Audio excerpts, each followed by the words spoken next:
All Okay. right. So we are talking with Buddy Brown. Is that good? Do you want me to call you Buddy or Mr. Brown or? Just call me Buddy. That's what everyone else does. I'm very comfortable with that. Okay, and you are running for superintendent. So can you just, for people who may not know you, can you just go ahead and introduce yourself, talk a little bit about your background and your career?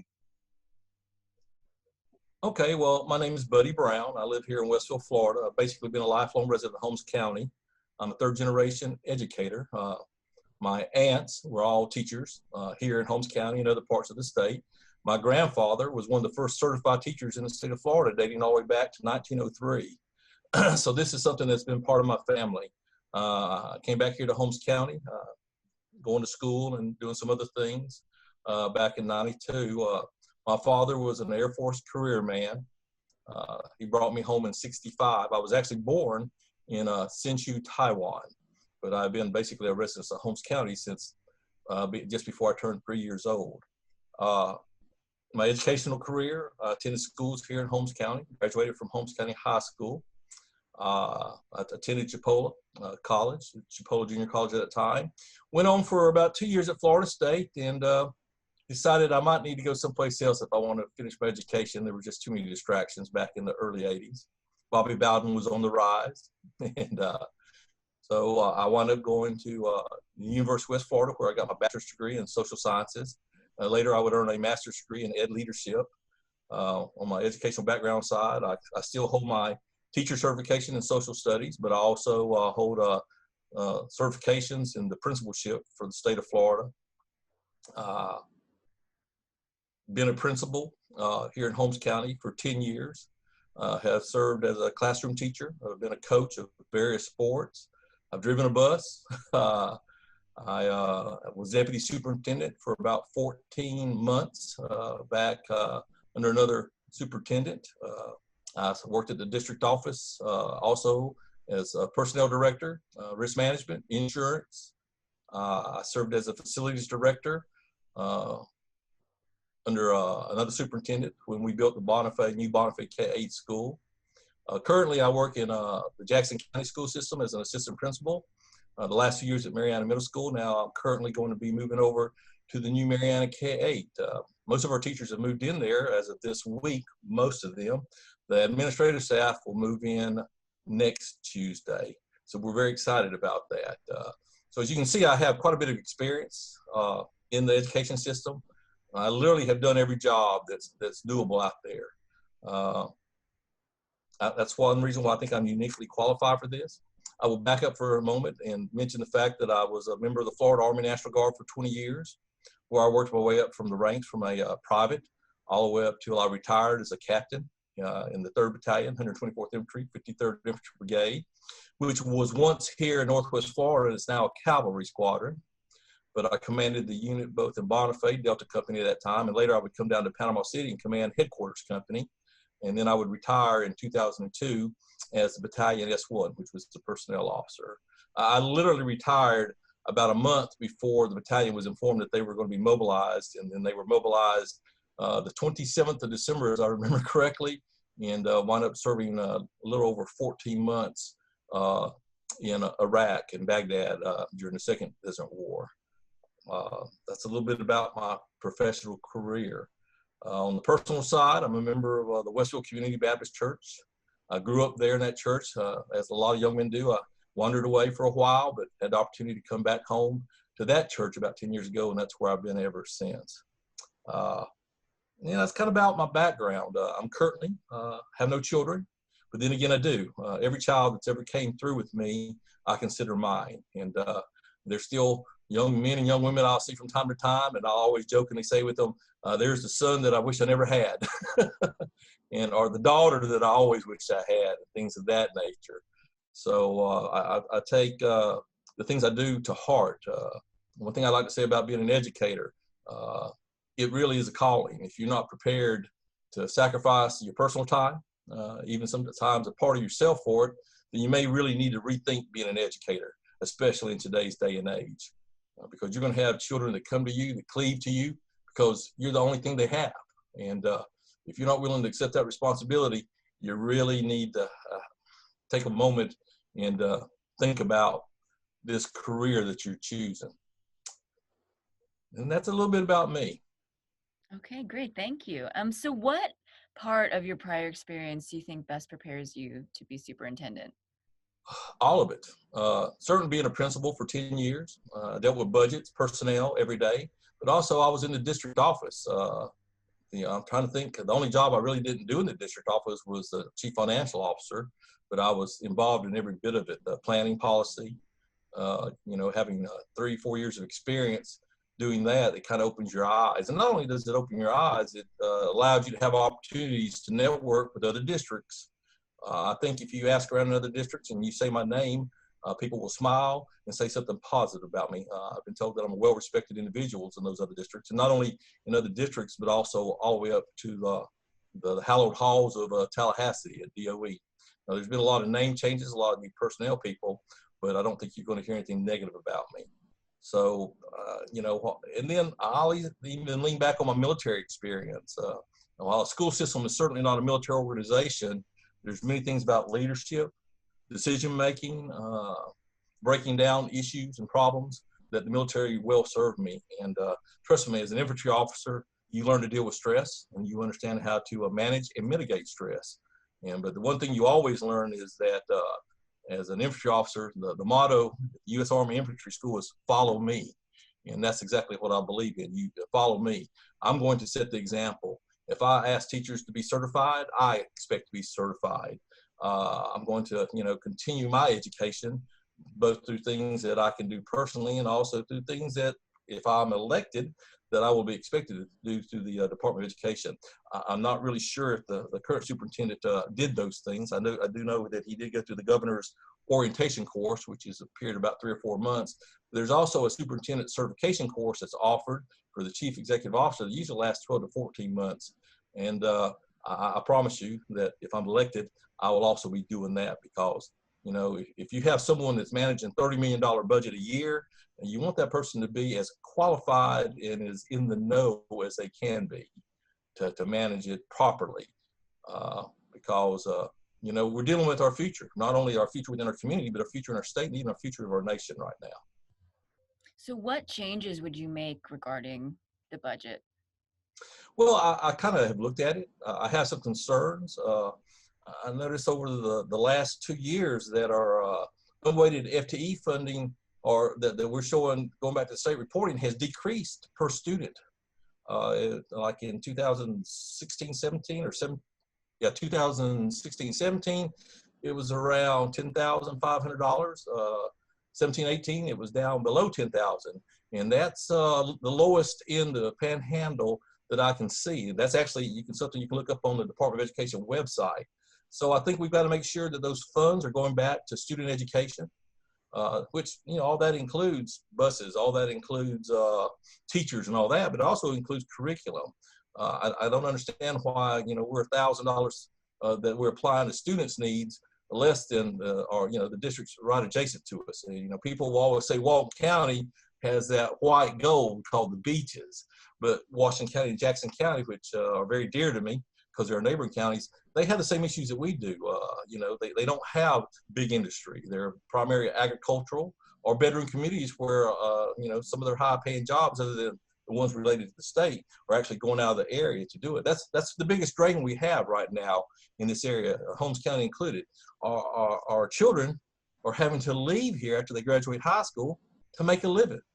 And, that's something that we've got to fix. Now, I certainly don't want to see huge factories or anything like that come to Holmes County, but I believe there are environmentally friendly factories or environmentally friendly industries that are just waiting to come to a place like us because we can hopefully provide them a resource.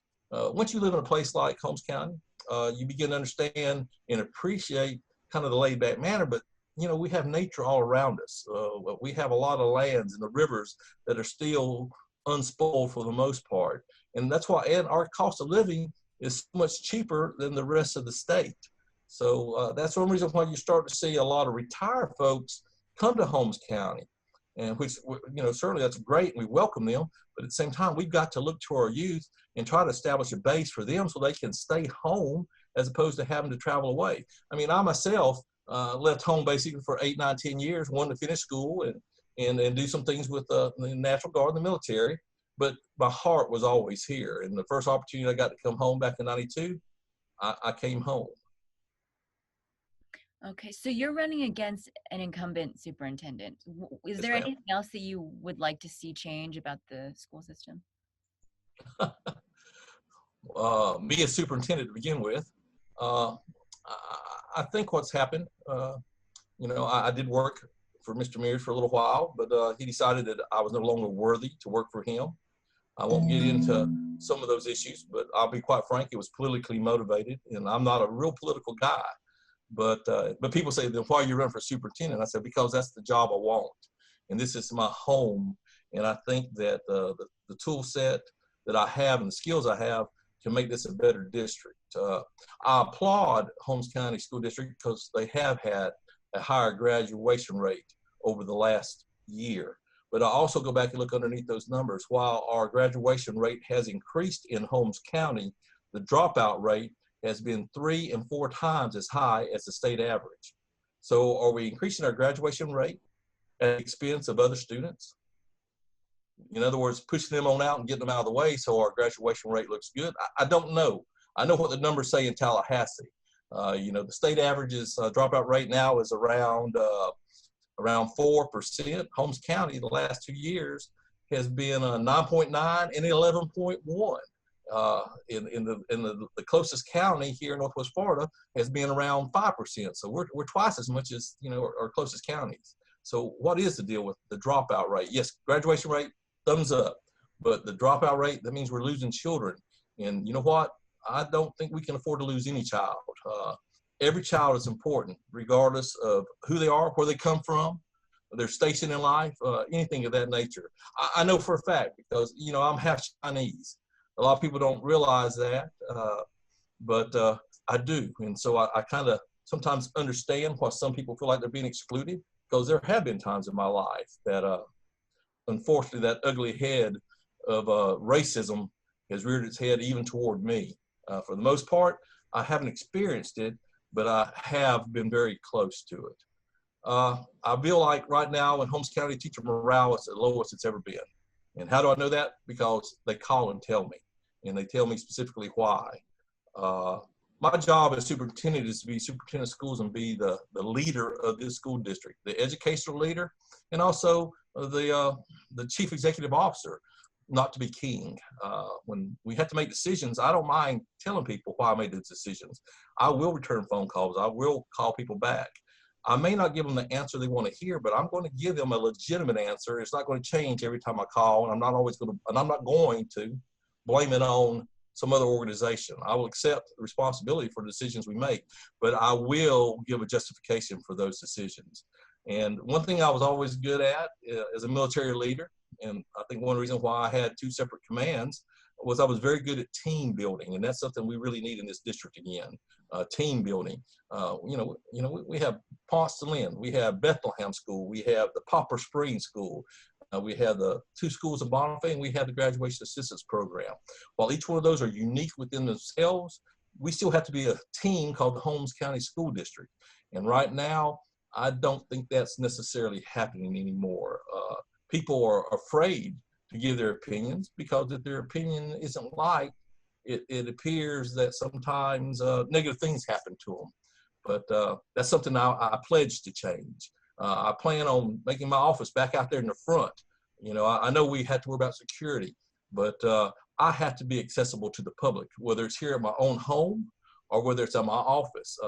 My cell phone is published out there in the local paper right now. On all my campaign literature, I have published that because I welcome input from the public. You can ask any student, you can ask any teacher that ever worked for me as a principal. I always had an open door policy. Now, what I would tell those students, I may not always be able to give you the answer you want, but I will work with you to find an answer. And that's the way I believe that I would try to run the office of superintendent in Holmes County, unlike I feel like it's being run now. Mm-hmm. Okay, so a couple things. How would you plan to address the dropout rate? Well, first of all, we need to get in there and find out when are we losing these students? Are we losing them in the 10th grade, 11th grade? Are we even losing them far back as the 9th grade?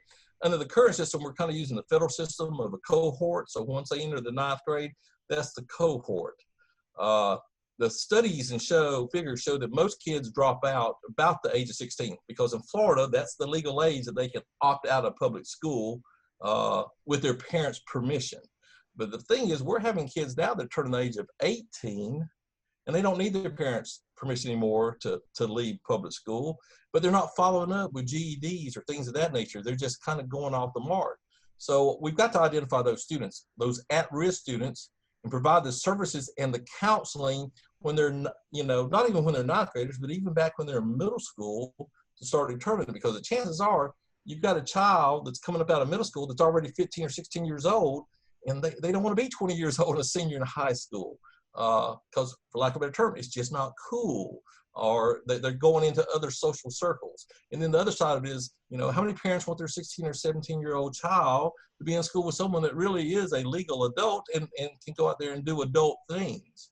So we've got to check them early. We got to find them early. We've got to get the community involved. And most importantly, we've got to get their parents involved. Because if we don't have that involvement, then we're just we're trying to run up a slippery slope. We're going to keep sliding down. Every step we make forward, we're going to wind up sliding 2 steps back. And second thing, how do you plan to raise morale among staff? Well, first, let them know they're appreciated. Speak to them as equals, not subordinates. Not remind them that loyalty starts at the bottom and works up. That's not the way loyalty works. It never did when I was in the military. Loyalty started at the top and worked its way down. Teachers, for the most part, are like the rest of society. We have great teachers, and then we have some that struggle a little bit. But even those that struggle can be productive members of the team, and it's our job. And you notice I use the word "our" and "we" a lot because it's about team. It's not about me. It's not about I. It's about we, the team, we, the school district. And once those stakeholders understand that they're part of the process again, morale will begin to rise. They talk about paying teachers more money, which, trust me, I believe in that. Let's give them as much money as we can possibly give them, because my gosh, look at the effect they have on the future of our nation, or future of our community, the future of our children. But studies have shown money is way down on the list of things that help morale. What helps morale is the climate within the workplace, being part of something that you enjoy to be part of, being something that you want to get up in the morning and rush there and be there. I've been in Jackson County the last 2 years, and I went back as an AP at a school where once I got there, I realized, I know a lot of these people. The most rewarding thing has been for me to work for a boss that is a good man, a good administrator, a good leader, who has become a good friend, but most importantly, he appreciates the efforts I give every day. And everyone in that school appreciates the efforts I give. And I'm an administrator. And so I don't dread getting up in the morning and driving 40 miles to work. I enjoy it. In fact, I look forward to getting up and going. And that's what we've got to do with our teachers. Where once again, instead of dreading going to school and going to work in the morning, they're raring at the bits to jump in there and go. Because I promise you, our good teachers, and that's most of them, they want that feeling, because they will rather take a little bit less money if they work in a place where they know they're doing good. So just have one more question. Judging on something that you said earlier, it seems like you're pretty in favor of technical training, and correct me if I'm wrong, but I guess what are your thoughts on technical and career training, and would you be in favor of incorporating more of that into schools? Oh, yes, certainly. We've gotten to what we call a cookie cutter world when it comes to education sometimes. I think the numbers in Holmes County are about 3,200 students right now. A good year, on average, we graduate about 200 seniors. Not all 200 of those seniors are going to go to college or universities. Even if we had the ability to send them there, not 200 of them want to go. I know at Ponce de Leon, we wound up having a little pipeline to a diesel mechanic school in Nashville. It was privately owned, but they were able to get Pell Grants and things like that. And we sent a number of young men over the years to Nashville to go to that school. And I know for a fact that a number of those young men are out there making anywhere from $25 to $50 an hour being diesel mechanics. If you look at a teacher salary, teachers don't make that much. Because sometimes kids don't want to go to the university. Now, that doesn't mean we don't train and try to prepare them for a university or college, but they still need to have those options to do other things. I think Hurricane Michael was a prime example. What was the biggest problem that we've been having after Hurricane Michael? Rebuilding. And why? Because we don't have the trained carpenters and the trained artisans to do those things. They want to be at the shores of those type of things. I admire Walton County. Their vocational school over there actually has, in cooperation with their electricity company, they have a lineman school, and they have kids coming out of high school that are certified to be electrical linemen. And with the growth in Walton County, right now that's a growth industry. So why can't we do things like that in Holmes County? I do not believe it was good enough for me, then it's good enough for my kids. I believe that whatever I had is great, but we need to try to do things better for the next generation, because folks, we're in such a technology competitive world. We've got to get out there and help our kids.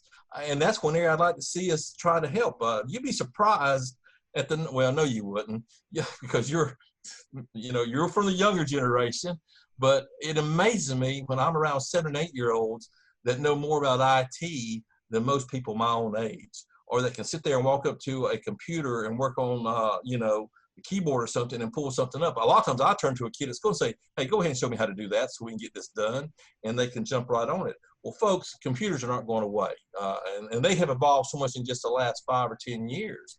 Most people don't have a desktop at home anymore. 20 years ago, the rage was everybody to get a desktop. 10 years ago, the rage was everybody to get a laptop. Now it's to have this, a smartphone. That's their walking computer with them. That's why smartphones now cost more than most desktop computers. So we've got to keep moving forward. Things are changing, not in 10 years, but things are changing overnight. And we've got to keep that competitive for our kids and have them in a position that they can make those informed and educational decisions for the future. Yes, I would love nothing more than have a high percentage of our kids going on to Chipola, Gulf Coast, Florida State, University of West Florida. I won't mention that place down in Gainesville, but I don't have blood nephews and nieces, but they have gone on to do things like that, and I have cousins that are like nephews and nieces to me that have gone into military careers. They went the military career route, so they would have options to go to college or university with the intent to go to a college or university when they got out of the military. But instead, they chose a vocational route. I have one cousin, and she calls me Uncle Buddy, and I love her like a niece.